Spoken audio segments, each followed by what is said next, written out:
Quand je lis le rapport de l'ARS, au passage très bien fourni en chiffres et même en ambition, notamment sur le volet prévention et promotion de la santé, avec par exemple la protection des jeunes contre le suicide, où l'on apprend que c'est la première cause de décès dans notre région, je ne peux tout de même m'empêcher de faire le rapprochement avec l'essai de Christophe Guilly sur la France périphérique, cette France oubliée, cette France sacrifiée.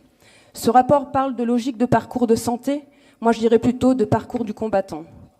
En effet, tous les jours, nous apprenons la fermeture de services hospitaliers, de maternités pas assez rentables ou de la difficulté de faire venir des médecins généralistes dans les villages. Alors qu'en même temps, ce sont encore les métropoles et les banlieues qui se gavent toujours plus d'aide publique.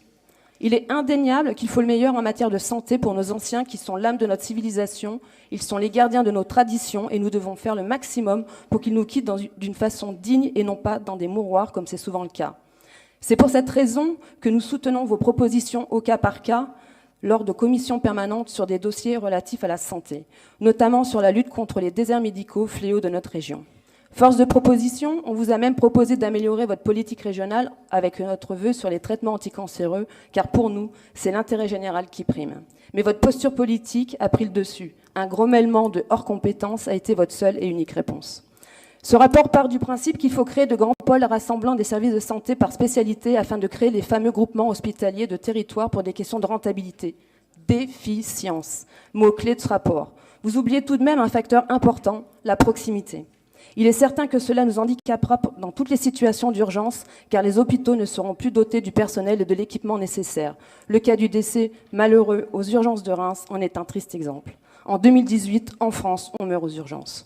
Et malheureusement, les maladies ne vont pas se développer sur les territoires en fonction de la spécialité de l'hôpital le plus proche, et étant doté de l'équipement adéquat pour traiter l'urgence. Ce rapport oublie quand même un élément essentiel au devenir de notre pays. Car bien que les anciens soient l'âme de notre pays, les enfants sont le futur. Or, rien n'est prévu en matière de soutien de la natalité qui pourtant ne cesse de baisser. Une politique de santé doit être globale et doter nos territoires des capacités à faire naître dans de bonnes conditions nos enfants, nos petits-enfants. Un État stratège qui se bâtit pour demain doit promouvoir la natalité. La politique de l'ARS est à l'inverse de ce constat. Il est en effet, certains services de natalité vont même fermer comme à Bar-le-Duc. Il n'échappera donc à personne que ce rapport de l'ARS est dans la même veine que les politiques conduites par la gauche depuis mai 68. La natalité dénigrée, les familles n'est plus la priorité, car il faut des êtres nomades et individualistes afin de répondre aux besoins de la finance apatride. Et ce n'est pas en allant chercher des migrants économiques extra-européens que vous redynamiserez nos campagnes. Nous pensons qu'il faut plutôt aider, inciter nos compatriotes à l'aide d'une vraie politique de la famille et non pas en leur tapant dessus constamment, comme par la suppression du quotient familial ou en continuant de fermer des maternités. Permettez-nous de prôner une politique de la famille restructurée autour d'une natalité dynamisée avec des réponses en termes de périnatalité. Permettez-nous également de ne pas soutenir cette politique consistant à fermer des services cruciaux pour le devenir de notre pays au motif d'une meilleure rentabilité. Est-ce que l'AME, qui nous coûte plus d'1 milliard d'euros aujourd'hui, est rentable ? Merci.